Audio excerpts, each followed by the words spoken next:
Peace and love. It is your girl, Shay Marie, Empress Shay Marie Bay, back for another video recording. And today I wanted to come and read a article. It's a small document that I find very interesting and wanted to share.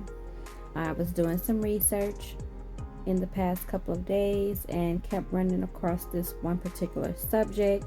So I wanted to dive more deep into it and get a better understanding so that I know exactly what I'm doing when doing some of these processes that I've been basically learning and practicing doing some, of the performing in these processes of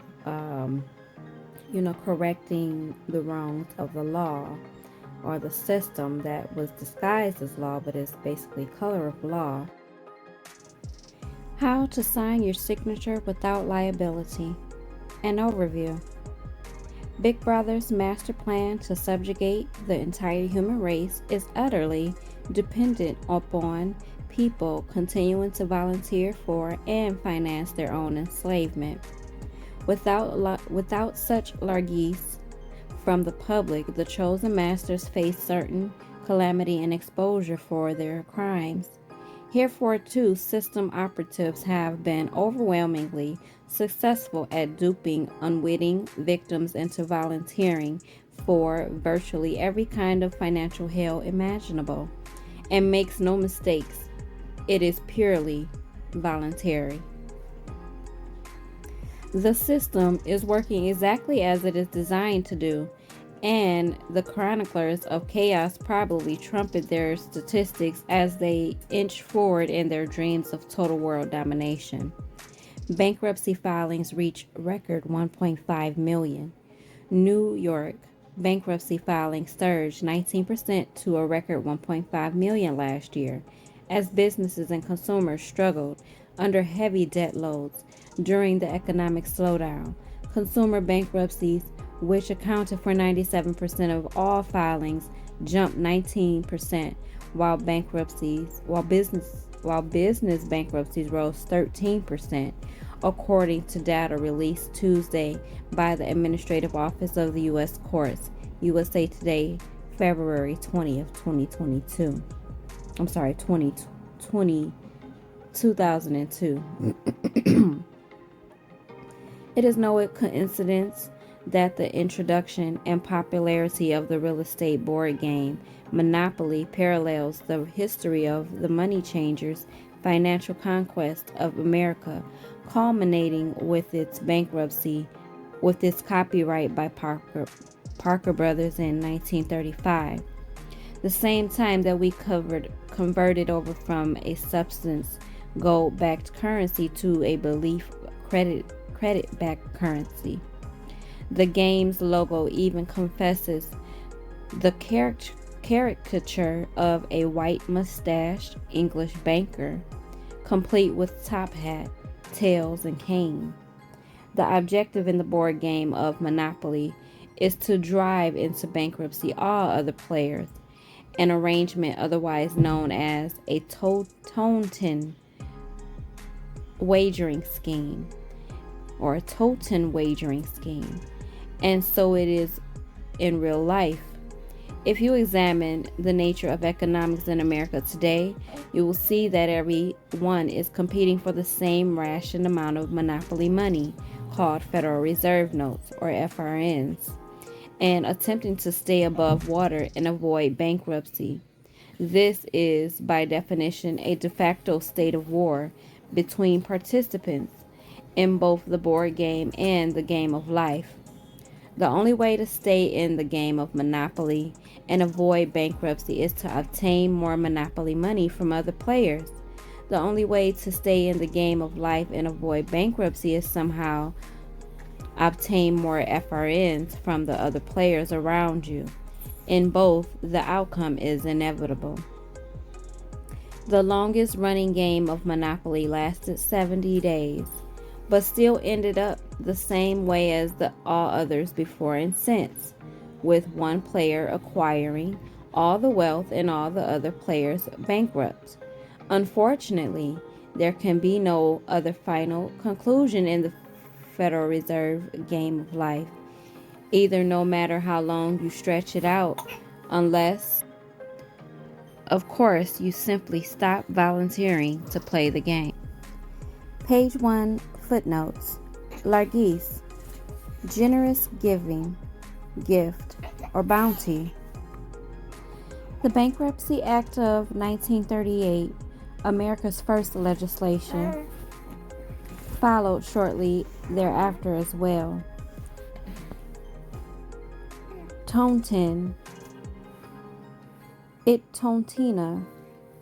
after its investors, Lorenzo Tonti, a Neapolitan, a financial arrangement in which a group of participants share in arrangement's advantages until all but one has died or defaulted, at which time the whole goes to that survivor. All money is borrowed into existence, and more money is owed than physically exists because of the requirement for making interest payments on the principal amount loaned. The principal comprises all the money there is, but interest payments have to come from somewhere, thus the depletion of the money supply. Page 2, volunteering. The most devastating form of volunteering occurs when someone promises, and people do this unflinchingly every single day, to be responsible for and pay the debt of another party. Believe it or not, this is how every unwavering soul has sealed his fate. The trade name game, i.e., that which the content of this book is dedicated to exposing, untangling, and rectifying, has an evil twin that works in concert with it. As you will discover towards the end of this article, the legal masters of the world are factually, eminently aware of the distinction between your name or your true name and the trade name, and have come up with an incredibly ingenious device for exploiting the difference without tipping their hand. The real reason that every complaint unfailingly cites the defendant's respondent's name in all capital letters, the reason the name on every license is set in capital letters, the reason the name on every Social Security card has been converted from English as originally written on the application into legalese, the reason that all banks insist on listing all accounts not in the true name of the party who walks in and fills out the forms, but in the artificial name or artificial trade name associated therewith, is the same. To conduct business with you via an unknown, invisible, corporately colored artificial person that is subject to all statutory regulation and therefore under the complete control and power. The same applies equally when either of the two names is called out verbally. Remember, differently construed names comprise distinct items of property, however similar. Filing a UCC financing statement is the first step to releasing yourself from these bonds. The second is a cessation of volunteering to be responsible for the trade name's obligation by signing on its behalf. I'll pause, and I'm going to say that the UCC financing statement is not needed per discovery, late discovery of recent. This book is some years old, and a lot of people have gotten caught up with this UCC financing statements and filings that they have done. So we have come to find that filing UCCs is not necessary when dealing with these matters. So it says, when someone signs his name on a commercial instrument listed in his strawman's trade name, he finalizes his financial obligation in that particular transaction and also contributes just that much more in the chosen master's design for a new world order. The order is an economic pecking order, with them owning literally everything at the top, and you and your family and friends owning nothing, including your labor, at the bottom. Article 3, Negotiable Instruments of the Uniform Commercial Code, has been written to augment the liabilities that come with signing on behalf of another, but has also been encrypted to keep curious slaves from finding out how they are being duped, because the legal masters of the world cannot bind us into perpetual servitude without also offering a route for escape. We have remedy in the UCC, but the remedy is in other places as well. Unraveling the mystery. The key entry point into Article 3 on the subject of signatures is this. The general rule is that a signature is an endorsement if the instrument does not indicate an unambiguous intent of the signer not to sign as an endorser.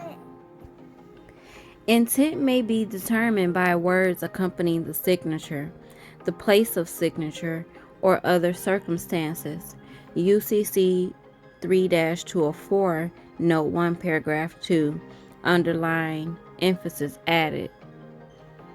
Even without defining the key term endorse or endorser, the meaning is clear.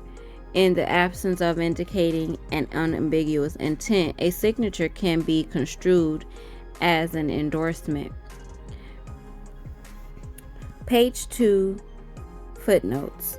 This point is thoroughly addressed in the discussion on appellation in Section 1, Maintaining Fiscal Integrity, in the segment entitled The Underlying Con Beneath the Con, beginning on page 10 of that essay. So I will read that and I'll record it and I'll post that as well. Endorser means a person who makes an endorsement, UCC 3-204B. Endorsement means a signature other than that of a signer or maker, drawer, or acceptor. That alone or accompanied by other words is made on an instrument for the purpose of negotiating the instrument, restricting payment of the instrument, or incurring endorser's liability on the instrument. But regardless of the intent of the signer, a signature and its accompanying words is an endorsement unless the accompanying words, terms of the instrument, place of the signature, or other circumstances unambiguously indicate that the signature was made for a purpose other than endorsement. For the purpose of determining whether a signature is made on an instrument, a paper affixed to the instrument is a part of the instrument, UCC 3-204A. Makers, drawers, and acceptors are the primary types of signers of negotiable instruments. Oops, my bad.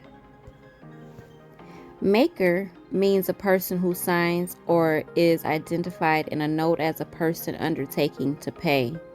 UCC 3-103-5. Drawer, it means a person who signs or is identified in a draft as a person ordering payment. UCC 3-103-3. Acceptor means a drawee who has accepted a draft. UCC 3-103-1. And drawee, it means a person ordered in a draft to make payment. UCC 3-103-2. Accommodation parties. How could one sign a negotiable instrument irrespectively of the signer's awareness that what he is signing is a negotiable instrument, and incur liability as anything other than a maker, drawer, or acceptor? Answer: as an accommodation party. Accommodation party is described in Note 1 under UCC 3419. An accommodation party is a person who assigns an instrument to benefit the accommodated party, either by signing at the time at the time value is obtained by the accommodated party or later, and who is not a direct beneficiary of the value obtained.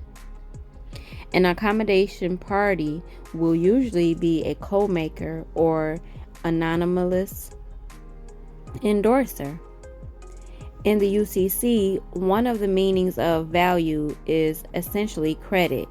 You qualify on this point because you have been the sole source of credit for your trade name since inception or birth, and are not a direct beneficiary of the value given.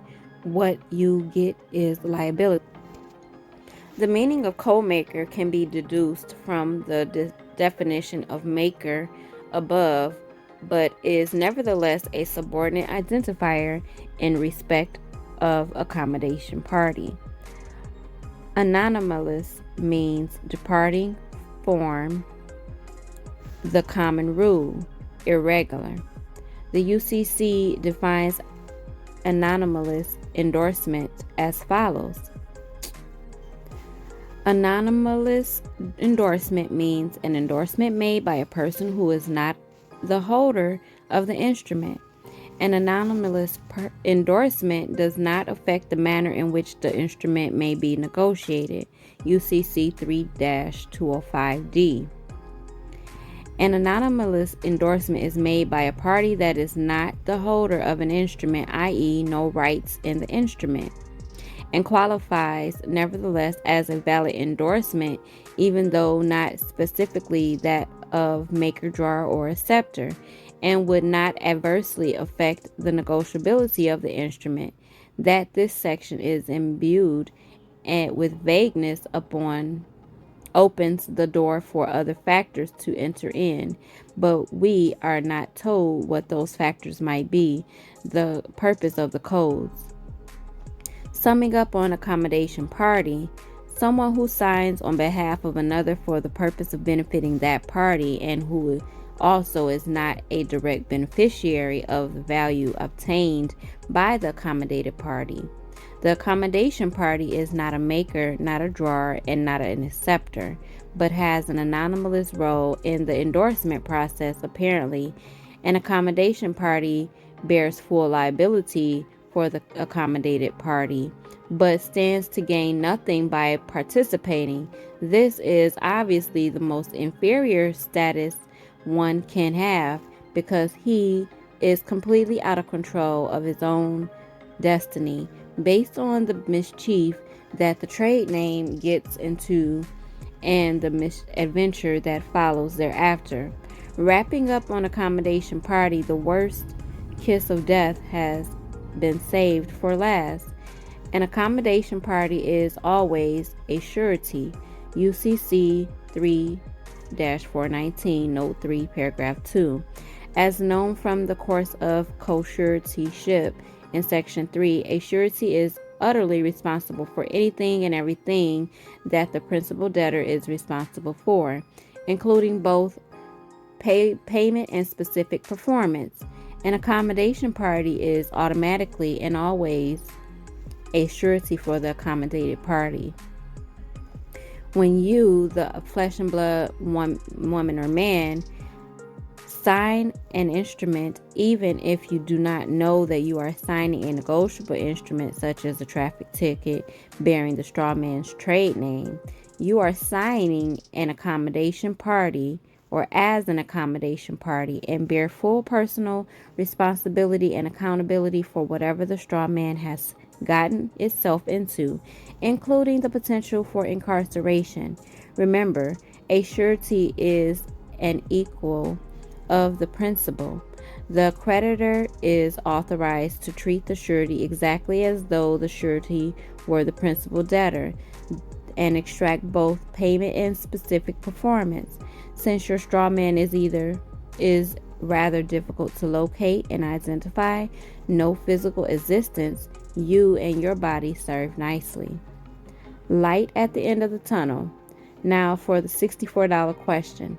How can you avoid ever being considered as an accommodation party? Your signature ever being construed as an accommodation signature.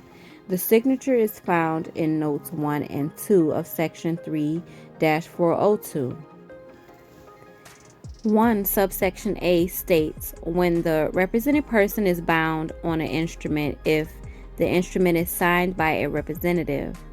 If under the law of agency, the represented person would be bound by the act of the representative in signing either the name of the represented person or that of the representative, the signature is the authorized signature of the represented person. 2 subsection B1 states that if the form of the signature unambiguously shows that if it is made on behalf of an identified represented person, for example, P by A, treasurer, the agent is not liable. This is a workable standard for a court to apply. Underlined and bold emphasis added. Translation: you are removed from the realm of liability of being construed as a maker, drawer, acceptor, or accommodation party, and therefore as a surety by unambiguously identifying your signature as that of the authorized representative. Signing in this fashion removes all doubt, unambiguously indicates the exact identification of the signing party. It also relieves the signer of all legal liability for the principal's represented person obligation. The key is to be unambiguous and as expositional as you can. To reveal as much as possible about your agency status in however little space you have to work with on the instrument. Writing above and below works also, as long as it is unambiguous. Some interchangeable examples of workable signatures. You can write your all caps letter with the copyright, comma, and then write your upper and lowercase letter, copyrighted, and then comma, authorized representative.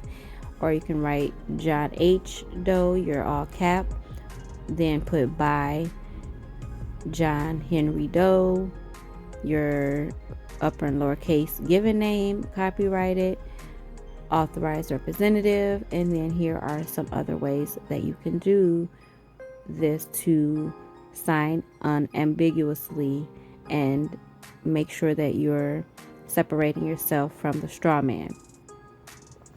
Also, inserting the word authorized signature in a conspicuous and unambiguous manner, such as below the signature line, helps in indicating signer's agency status. Total confirmation from Big Brother of the validity of what we're doing. The final segment of this short essay reveals something that we will conceive even the fiercest naysayer, at least those who are not on Big Brother's payroll, of the correctness of our hunches and criminal intent of the legal matters of the world. Looking at Note 3 of UCC 3-402, which has to do with checks, we find subsection 3 is directed at the check cases. It states that if the check identifies the represented person or sick, the agent who signs does not have to indicate agency status. Virtually all checks used today are in personalized form, which identify the person on whose account the check is drawn. In this case, nobody is deceived into thinking that the person signing the check is meant to be liable. Therefore, apparently, when the name of the represented person is printed on the face of the check, any agent signing for the represented person need not indicate agency status. Virtually all checks used today are personalized to identify the account holder, and since virtually all checks used today are personalized, nobody is deceived into thinking that the person signing the check is meant to be liable if he is signing as an agent. Follow this procedure. Go online and pull up www.deluxe.com.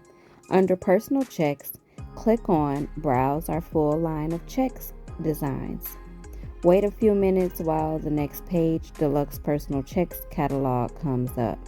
Click on About Checks and then scroll down to Check Security Features and observe the arrow marked Microprinting and pointing at the signature line of the check. Next, take out one of your personal not business checks and place it under a magnifying glass or a microscope. Place it so the signature line is directly under the lens. Below is a blow up of what you will see when you scrutinize the line. It says authorized representative or authorized signature, authorized signature, authorized signature. Editing note 3 of UCC 3402 from above. In this case, nobody except the signer is deceived into thinking that the person signing the check is meant to be liable.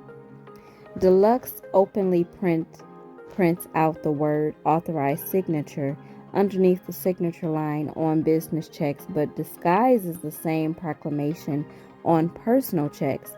The reason the signature line is on a personal check is made up of words authorized signature is because it is a physical impossibility that the account holder will ever sign the check.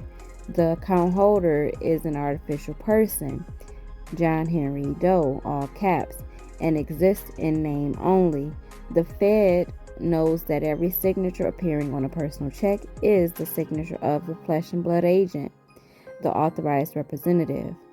However, this fact must be concealed in order to cause the signer to believe that he is the principal when he actually signs on a accommodation party, i.e. surety, and therefore 100% liable for everything the principal is liable for. This applies in every signature on every document, not just personal checks. Deluxe and other check manufacturing companies must do this if they want to sell personal checks to Fed customers. Apparently, this is how the Fed justifies their deceit and duplicity. We told them. We put it right in there on the check leaf. We can't help if they are too stupid to know what they are the authorized representative. When they decided to accept responsibility as the accommodation party for the account holder, they did so voluntarily. We can't help if they volunteer to do something. We did everything we could do to make it easier for them. We even personalized the checks with the account holder's name and spelled out authorized signature right there on the signature line to save them the headache of having to write out authorized representative every time they signed a check. We can't be blamed for their ignorance. We were not surprised to find out about this device, but its existence is a full-blown confession and acknowledgement and validation of everything you've propounded in the book regarding the distinction between true name and trade name. Big Brother knows precisely what is doing, resubjugating us via the names. Welcome to the real world. Your signature. If UCC delineated check signing procedures are so important for Federal Reserve owners and the manufacturers of checks used within that system, it should be important for you as well. The overwhelming significance of Fed acknowledgement of the difference between the names by virtue of the inclusion of this artifice is on every check cannot be exaggerated. In fact, this discovery alone is conclusive proof of their deceit in every controversy involving the trade name. Remember, the Fed literally owns the government and everything in America. This is confirmed in Senate Document 43, 73rd Congress, First Session. See entry by the same name in glossary. The message: you do not have to continue to volunteer to be responsible for your trade names, obligations, financial and otherwise. You can begin affixing your signature in the proper fashion now that you know the truth. You can always prove that you are nothing more than the authorized rep merely by pointing out the statement made on the signature line of your checking account. This phenomenon has unlimited application in your life. It is so profound that if someone were to be arrested and subsequently asked to sign a bond, he could do so as set forth above and incur zero liability for ever having anything to do with either the bond or the criminal charge associated therewith. The distinction between the parties is undeniable. In closing, the check signature line subterfuge can be used to prove the legal correctness of what we are doing with anyone, including a stubborn Secretary of State who refuses to file a financing statement based on the hackneyed ruse that you are contracting with yourself. If there are no difference between trade name and true name, the Fed would not have taken such extreme measures to conceal the fact that the signer of a personal check is only the agent. This revelation should bring about a sharp improvement in the lives of former slaves. Whenever a signature is required, see success story number 9 in Real World Successes for an actual example of the application of this knowledge.